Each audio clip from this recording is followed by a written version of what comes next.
किसी हिंदू की लड़की जो नाबालिग हो उसको मुसलमान बनाना ठीक है? मैं गुजारिश करूंगा, एक समझदार है, बालग है, अगर वो खुद कलमा पढ़ के इस्लाम में दाखिल हो जाती है तो उसके ऊपर कोई जबर नहीं। नाबालिग जो गलत बयान कर रहे हैं मीडिया वाले, गलत बयान कर रहे हैं। मैं आपको प्रूफ मेरी बात करो। 12 साल की बच्ची, 14 साल की, 12 साल की बच्ची इस दौर में हमारे कानून में नहीं है ना। बात तो सुनो जरा, बात सुनो। 12 साल की बच्ची इस मर्तबा इस दौर के अंदर बालग है, लिहाजा बच्चे भी दे रही 12 साल, 14 साल की उससे बढ़ गई। कौन कहते छोटी बच्ची 14 साल? हमारे कानून में है कि 18 साल से पहले कानून निकले। कानून का हमारा ऐसे भी है जो कहते सूद हलाल है, फिर क्या करे कानून को? इस कानून को वो होगा जो शरीयत के अंदर होगा, उसको मानेंगे। आप ये समझते 14 साल की बच्ची को करना ठीक है? फिर जो शरीयत के अंदर कानून नहीं, हम उसको कभी नहीं मानेंगे तैयार। दूसरी बात यह है, हम मुल्क के कानून की दिफा इसलिए करते हैं कि ऐन का 73 मौजूद है, इसलिए 14 साल के बच्चे नाबालिग नहीं है। एक पाकिस्तानी मौलवी साहब का कहना है कि 12 साल की बच्चियां बालिग होती है और वो अगर किसी भी धर्म में कन्वर्ट होना चाहती है तो वो आराम से हो सकती है और इसमें कोई बुराई नहीं है। उसके बाद रिपोर्टर के साथ में इनका एक तरह से युद्ध चालू हो जाता है। आइए दोस्तों बढ़ते हैं वीडियो की तरफ। ओरिजिनल वीडियो का लिंक है डिस्क्रिप्शन में, तो जाके मुजफ्फर भाई को भी सपोर्ट कीजिएगा। बढ़ते हैं दोस्तों वीडियो की तरफ। आप इसके बारे में क्या कहेंगे कि जो इंडिया के अंदर जो नरेंद्र मोदी की हुकूमत है वो मुसलमानों के साथ कैसे सलूक कर रही है? उधर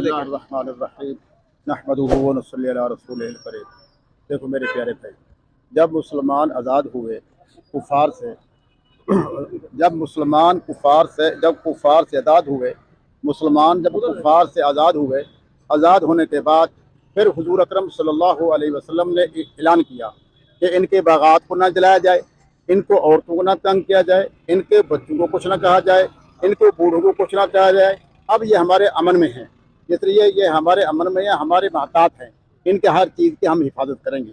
इसलिए हमारा मुल्क के अंदर हमारा निज़ाम है, हम अपने निज़ाम के अंदर किसी को मुदाखलत नहीं करने देते। अगर वो खामखा मुदाखलत करते हैं तो हमारे मुल्क का एक कानून है, उस कानून के दायरे में रहते हुए उनके साथ निपटा जाए। हम नहीं हर बंदा अपना कानून खड़ा हो जाए और अपना कानून चलाए, ये तो बिल्कुल शरन भी, अमलन भी, असूलन भी, कानूनन भी जायज़ नहीं।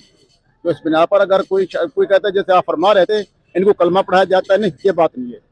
अबू जंदल बेड़ियों में आया, अबू जंदल बेड़ियों के अंदर आया, जकड़ के आया, आप सल्लल्लाहु अलैहि वसल्लम की खिदमत में आया। आपने फरमाया मेरा मुआदा है, इनको वापस करना है। आपने फरमाया 2 किलोमीटर दौड़ कर आया हूँ, मुसलमान हो गया हूँ, अब मैं कैसे वापस जाऊँ? फरमाया नहीं। उसके बाप ने चपेड़े मारे, उसके बावजूद भी आपने सब्र से उनको वापस कर दिया। जब मुसलमान अपनी मुसलमानियत पर कायम रहेंगे, अल्लाह की मदद उनके हाल शामिल हो जाएगी। ये किसी हिंदू की लड़की जो नाबालिग हो उसको मुसलमान बनाना ठीक है? मैं गुजारिश करूंगा, एक समझदार है, बालग है, अगर वो खुद कलमा पढ़ के इस्लाम में दाखिल हो जाती है तो उसके ऊपर कोई जबर नहीं। नाबालिग जो है, हाँ, नहीं, बालक की बात करूँ, नाबालग की बच्चा बता, नाबालग ऐसा कोई नहीं, पूरी तरीके के अंदर कोई बच्ची को नहीं हुआ करता कलमा पढ़ाता, जबरदस्ती कहीं। पिछले हफ्ते का वाकया अभी नहीं, मैं नहीं कर समझता, ऐसे नहीं है। ये बच्चे फिर रही है आपके सामने, देखो ये क्या आप इसको नाबालग है, ये नहीं कह सकते। अब ये पूरा घंटा घर फिरती है। 14 साल की बच्ची वहाँ पर जो सुहाना शर्मा, आप गलत बयान कर रहे हैं, मीडिया वाले गलत बयान कर रहे हैं। मैं आपको मैं प्रूफ मेरी बात करो। 12 साल की बच्ची, 14 साल की, 12 साल की बच्ची इस दौर में हमारे कानून में नहीं है ना। बात तो सुनो जरा, बात सुनो। 12 साल की बच्ची इस मर्तबा इस दौर के अंदर बालग है, लिहाजा बच्चे भी दे रही 12 साल, 14 साल की उससे बढ़ गई।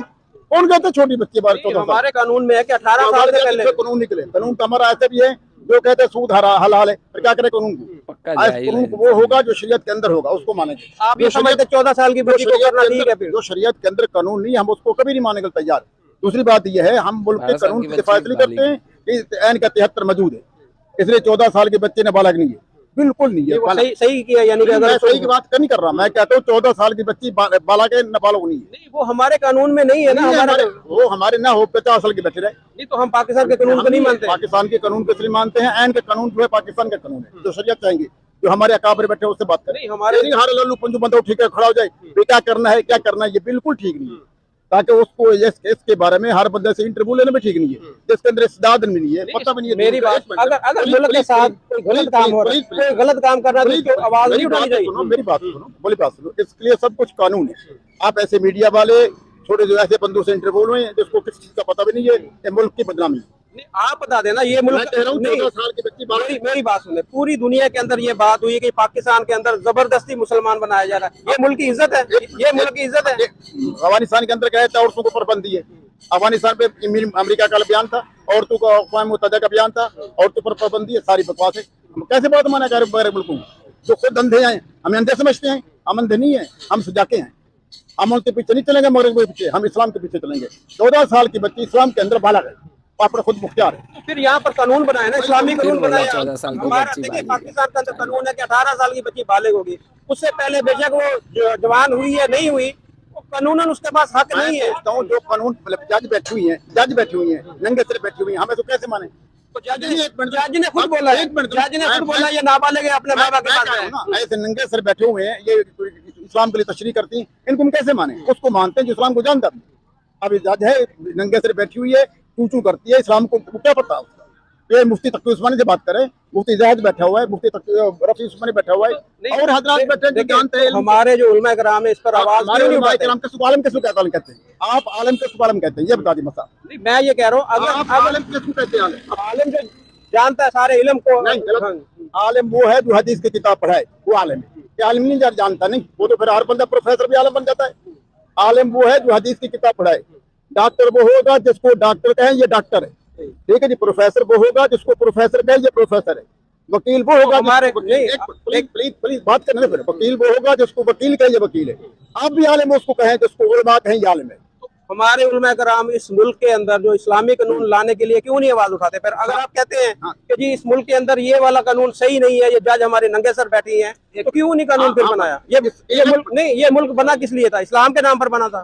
तो फिर क्यों नहीं? अब तक 75 साल हो गए, हम इसी हमें चक्कर में लगाया हुआ है सबने, तो क्यों नहीं इस्लामी कानून यहाँ पर लाते? फिर हाँ, इस्लामी निजराती कौंसिल के अंदर बिल जाता है, तो बिल को 35 साल नहीं चलने देते। क्या करे इस्लामी निजराती 35 साल 40 साल बिल पड़े हुए हैं, तो उसको सुनता कोई नहीं।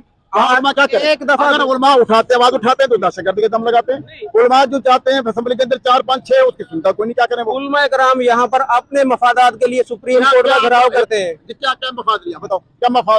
अभी पिछले दिनों मौलाना फजलुर रहमान ने सुप्रीम कोर्ट के ऊपर नहीं बिल्कुल किया सकते हैं। वो लीडर है, इस्लाम के लिए क्यों नहीं किया? इस्लाम के नफाज के लिए क्यों नहीं कभी निकले? बाहर निकले, अपने आप को बम उड़ा दे, फिर ठीक है। बाहर निकले कभी? वो कहीं किस पर हमें कभी बोला कि बाहर निकलो जी इस्लाम के नफाज के लिए निकले?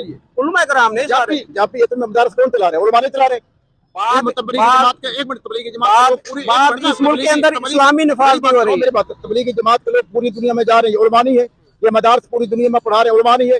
मक्का मदीना में दर्स दे रहे हैं, उलमा नहीं है। बिल्कुल है। फिर ये आलम के अंदर यही कहते हैं उलमा आए रोड ब्लॉक करें, दहशतगर्दी करें, ये भी ठीक है, वरना ये ठीक नहीं है। ये कौन सा इस्लाम है? अभी आप देखें, आप कह रहे हैं जी हमारी जो तबलीगी जमात है यहाँ पर बहुत काम कर रही है। 140वें नंबर पर है करप्शन में पाकिस्तान। यहाँ पर पाकिस्तान दुनिया का करप्ट तरीन मुल्क है, तो कौन सा यहाँ पर काम कर दिया इन लोगों ने? कोई तब्दीली ला सके यहाँ पर? बात करो। इन्नल्लाह यामुरुकुम अन तुअद्दुल अमानात इला अहलिहा व इज़ा हकमतुम बैनन नास अन तहकुमू बिल अदल। अल्लाह का कुरान कहते हैं अमानत उसको दो जिसका अहल हो। खुदा की कसम मैं कहता हूँ, यहाँ इमाम काबा आ जाए फैसलाबाद के अंदर, वो भी रोक के भाग जाएगा, उसको वोट नहीं मिलेगी। फिर क्या करोगे? गंदे बंदे लाते हो, सोना मांगते हो, कैसे देंगे? गंदी अंडे मुर्गी लाते हो, अच्छे अंडे मांगते हो, कैसे देगी? तो मौलाना ये तुम्हारे नहीं, मौलाना फजलान को छोड़ो, आप नहीं, दयाल से बात करो, मेरे साथ दयाल से बात करो। वो उलमा कराम नहीं, मौलाना आलम है ना। 8 लाख उलमा उनके हाथ पर बैठे अल आलम है मुफ्ती। तो वो नवाज शरीफ के साथ क्यों? अगर आप समझते हैं कि ये लोग करप्ट हैं, तो वो नवाज शरीफ के साथ क्यों है? हुजूर अकरम सल्लल्लाहु अलैहि वसल्लम यहूद और नसारा के साथ मुआहदा क्यों किया? वलक़द नसरकुमुल्लाहु बिबद, क्यों मुआहदा किया? हुजूर पाक ने यहूदियों के साथ मुआहदा करके क्यों चले? तो नवाज शरीफ यहूदी नहीं है, यहूदियों के साथ चले, ये तो मुसलमान थे। वो तो मुसलमान नहीं है, फिर भी हुजूर ने मुआहदा किया। बात करने जब वो मुसलमान नहीं है यहूद और नसारा, तो फिर भी हुजूर ने मुआहदा करके चले, साथ मिला के चले। ये तो मुसलमान है, साथ मिला के चल रहा है। और कब इसने ऐलान किया कि नवाज शरीफ के पीछे वादा पढ़ो, नवाज शरीफ को मुफ्ती मानो, नवाज शरीफ की प्लीज नवाज शरीफ की हिदायत पर अमल करो? कब ऐलान किया मौलाना फजमान? उनके साथ है, उसका मतलब क्या है? उनको वोट दे रहे हैं। हुजूर पाक भी यहूद नसारा के साथ थे, वोट दे रहे हैं। मुआहदा करना से नहीं है, मुआहदा करना जुल्म नहीं है। हक पे खड़े होना या जुल्म के खिलाफ आवाज उठाना, ये मौलवी 4 मौलवी ये ना हो दुनिया में, बस ये घर बैठे रहे। मीडिया वाले यही चाहते हैं कि ये आलिम आदमी अपने घरों में बैठे दब जाए। बस हम ये कहते हैं हक के लिए आवाज उठाएं, हक के लिए आवाज उठाएं। इस मुल्क के अंदर इस्लामी कानून के लिए आवाज बात मेरी सुनो। अल्लाह की कसम है, मेरा ऐलान है, मैं दावे से कहता हूँ, जिस जमात का नहिंदा हो, जिस जमात का चोर हो, जिस जमात का डाकू हो, जिस जमात का करप्टर हो, उसको सारी उम्र आरक्षण न लड़ने दिया जाए। ये आज ऐलान कर दें। तो ये आपके उलमा कराम जो मीडिया वालों इन सियासतदानों के नहीं, इन सियासतदानों के जो अहला बनते हैं, ये जितना मीडिया है ये बदमाश बना हुआ है और ये बार बार बेदीनों को आगे लाते हैं, दीनदारों को पीछे करते हैं। एक अगर जब कोई इंटरव्यू आलम का आता है उसको पीछे करते हैं, जब बेदीन का आता है 2-2 घंटे तक नहीं कराते हैं। आलम आदमी है तो 10 मिनट के लिए बात। ये सारा का सारा मीडिया बदमाश बना हुआ है। और बताओ, तो देखे ना, अगर मीडिया बदमाश है तो मीडिया के ऊपर आपके उलमा कराम ने आकर आज तक कौन सी बात की है ऐसी? यहाँ पर देखिए मैंने बात की है कि आपके जो उलमा कराम है वहाँ बाहर निकले, बोले कि जी इस मुल्क के अंदर हम इस्लामी कानून लेकर आएंगे, ये सारे लोग आपके साथ होंगे। ये तो आवाज उठाते ही नहीं, ये तो अपनी सहूलतों के लिए आवाज उठाते हैं, अपनी वजारतों के लिए आवाज उठाते हैं। किस मौलवी ने? ताहरुल कादरी निकला, वो भी दौलत पैसे के लिए निकला। मौलाना फजलुर रहमान निकला, वो भी अपनी वजारत के लिए निकला, अपनी कुर्सी के लिए निकला। आज तक कौन सा मौलवी यहाँ पर मुल्क के अंदर इस्लामी कानून के लिए निकला? एक का भी नाम मुझे बता दो। 73 का ऐन मेरे बाप ने बनाया, आपके बाप ने बनाया। 73 का ऐन इस्लामी न्याय ने, ये किसने बनाया? इस्लाम कौन सा कानून है? कौन सा कानून है? कौन सा? 2 घंटा करते मुझे 2 मिनट देता, मुझे भी करना। 73 का ऐन मुफ्ती महमूद ने बनाया, आलम ने बनाया। उसके इस्लामी बकायदा ऐन के अंदर मौजूद है कि पाकिस्तान का ऐन इस्लामी होगा, इस्लाम के अलावा कोई बात नहीं चलेगी। कौन सी यहाँ पर? एक मिनट बात सुनिए। आज तक जब से पाकिस्तान बना है आज तक किसी आलम को आलम मुफ्ती बनने वजीर आज़म बनने दिया? आज तक किसी मुफ्ती को आलम को वजीर दाखिला बनाओ? ताज़ा तरीन बात सुनना मेरी, आखिरी बात मैं करूंगा। ताज़ा तरीन मुफ्ती अब्दुल शकूर से वजीर अमूर खारजा, सॉरी वो अमूर हज था, अमूर हज था वजीर कानून। उसके मकान एक ईंट भी पक्की ईंट थी। उसने उसको 1.5 लाख रुपए की ऑफर की गई। उसने कहा लाना भेजता मैं 1.5 लाख रुपए पर, मुझे किसी की जरूरत नहीं है, मैं अपने हाजी का ख्याल करूंगा। मुफ्ती अब्दुल शकूर ये जमीयत उलमा इस्लाम का है। दोस्तों क्या कहिएगा, आपने वीडियो देखा। वीडियो में मौलवी साहब का कहना है कि 12 साल की बच्ची बालिग होती है और वो अगर इस्लाम में आना चाहती है तो वो आराम से आ सकती है, कोई दिक्कत नहीं है। तो दोस्तों जरा आप बताओ कि क्या 12 साल की बच्चियों में इतनी ज़्यादा समझ होती है कि वो किसी भी धर्म को समझ ले, किसी भी धर्म में वो इंटर हो जाए। बात हो रही थी फोर्स कन्वर्जन, जो कि सिंध में जिस तरह से हिंदू बच्चियों को उठाकर उनका ज़बरदस्ती निकाह करवा दिया जाता है और उनसे इस्लाम कबूल करवा लिया जाता है। जब रिपोर्टर ये सवाल पूछता है तो मौलवी साहब को, मुझे ऐसा लगता है कि उनको काफ़ी ज़्यादा मिर्ची लगती है। मौलवी साहब तो खुल के विरोध नहीं कर पाते हैं, लेकिन उनकी बातों से, उनके बॉडी लैंग्वेज से ये पता चल रहा था कि मौलवी साहब को काफ़ी ज़्यादा मिर्ची लगी है। मौलवी साहब मीडिया को ही दोष दे रहे थे। मौलवी साहब का कहना था कि ये मीडिया है, अगर कोई आलिम आता है इनके पास में तो ये 10 मिनट समय देते हैं। अगर कोई ऐसा बंदा आता है जिसको दीन, ईमान और धर्म के बारे में कोई जानकारी नहीं है, वो उससे 2-2 घंटे बात करते हैं। और ऐसा ना करें क्योंकि इससे मुल्क की बदनामी होती है।